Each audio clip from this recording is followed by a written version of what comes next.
ঐতিহাসিক ৭ই মার্চ উপলক্ষে প্রধানমন্ত্রী শেখ হাসিনা আজ সকালে ধানমন্ডির ৩২ নম্বরে জাতির পিতা বঙ্গবন্ধু শেখ মুজিবুর রহমানের প্রতিকৃতিতে পুষ্পস্তবক অর্পণ করে শ্রদ্ধা নিবেদন করেন। এরপর বঙ্গবন্ধুর প্রতি শ্রদ্ধা জানাতে সমাজের সর্বস্তরের মানুষের ঢল নামে বঙ্গবন্ধু ভবনে। আলমগীর হোসাইনকে সাথে নিয়ে রিপোর্ট করছেন উজ্জ্বল আহমেদ। ঐতিহাসিক ৭ই মার্চ উপলক্ষে বঙ্গবন্ধু ভবন প্রাঙ্গণে সর্বকালের সর্বশ্রেষ্ঠ বাঙালি জাতির পিতা বঙ্গবন্ধু শেখ মুজিবুর রহমানের প্রতিকৃতিতে পুষ্পস্তবক অর্পণ করে তাঁর স্মৃতির প্রতি শ্রদ্ধা জানান প্রধানমন্ত্রী শেখ হাসিনা।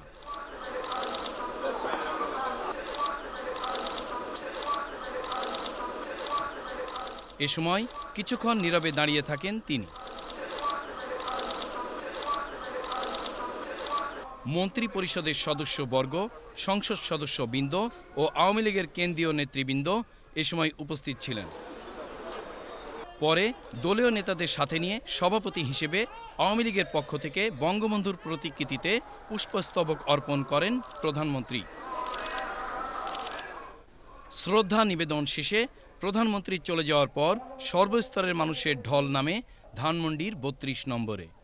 স্বাধীনতার মহানায়ক বঙ্গবন্ধুর প্রতিকৃতিতে পুষ্পমাল্য অর্পণ করে বঙ্গবন্ধু গবেষণা পরিষদের সভাপতি লায়ন মোহাম্মদ গনি মিয়া বাবু। স্বাধীনতার মহানায়ক বঙ্গবন্ধুর প্রতিকৃতিতে পুষ্পমাল্য অর্পণ করে ঢাকা মহানগর আওয়ামী লীগ, মহিলা আওয়ামী লীগ, আওয়ামী যুবলীগ, আওয়ামী স্বেচ্ছাসেবক লীগ, বাংলাদেশ ছাত্রলীগ, যুব মহিলা লীগ, জাতীয় শ্রমিক লীগ, বাংলাদেশ কৃষক লীগ, বিভিন্ন রাজনৈতিক, সামাজিক, সাংস্কৃতিক, মুক্তিযোদ্ধা ও পেশাজীবী সংগঠন। বাংলাদেশকে পরাধীনতার গ্লানি থেকে মুক্ত করার জন্য ১৯৭১-এর ৭ই মার্চ দিক নির্দেশনা দিয়েছিলেন বঙ্গবন্ধু শেখ মুজিবুর রহমান। প্রিয় বঙ্গবন্ধুকে বুকে ধারণ করে তার প্রতিকৃতিতে ফুল দিয়ে শ্রদ্ধা নিবেদন করেন নানা শ্রেণী পেশার মানুষ। বঙ্গবন্ধুর ঐতিহাসিক ভাষণ এদেশের গণমানুষকে এখনও গভীরভাবে আন্দোলিত করে, বললেন আওয়ামী লীগের উপদেষ্টা পরিষদের সদস্য তোফায়েল আহমেদ। ৭ই মার্চের ভাষণের মধ্য দিয়ে সমস্ত বাঙালি জাতিকে তিনি এক মহলায় দাঁড় করিয়েছিলেন এবং নিরস্ত্র বাঙালি জাতিকে সশস্ত্র বাঙালি জাতিতে রূপান্তরিত করেছিলেন। একটি ভাষণ দিয়ে তিনি সমস্ত জাতিকে ঐক্যবদ্ধ করেছিলেন। একটি ভাষণের মধ্য দিয়ে মুক্তিযুদ্ধে কি আমাদের করণীয় তার পথ নির্দেশনা করেছিলেন। সুতরাং এই ভাষণ বিশ্বের বিখ্যাত ভাষণ।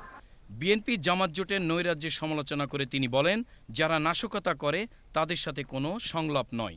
আজকে খালেদা জিয়া যে কর্মসূচির নামে অরাজকতা বিশৃঙ্খলা সৃষ্টি করেছেন, এটা হলো নাশকতা, জঙ্গি তৎপরতা, এটা হলো একটা দেশের বিরুদ্ধে যুদ্ধ ঘোষণা করা। পৃথিবীর কোনো দেশ সন্ত্রাসের সাথে, নাশকতার সাথে, জঙ্গি তৎপরতার সাথে আপোষ করে না। জঙ্গিবাদী কর্মসূচি দিয়ে ক্ষমতায় যাওয়া যাবে না বলেও মন্তব্য করেন তিনি।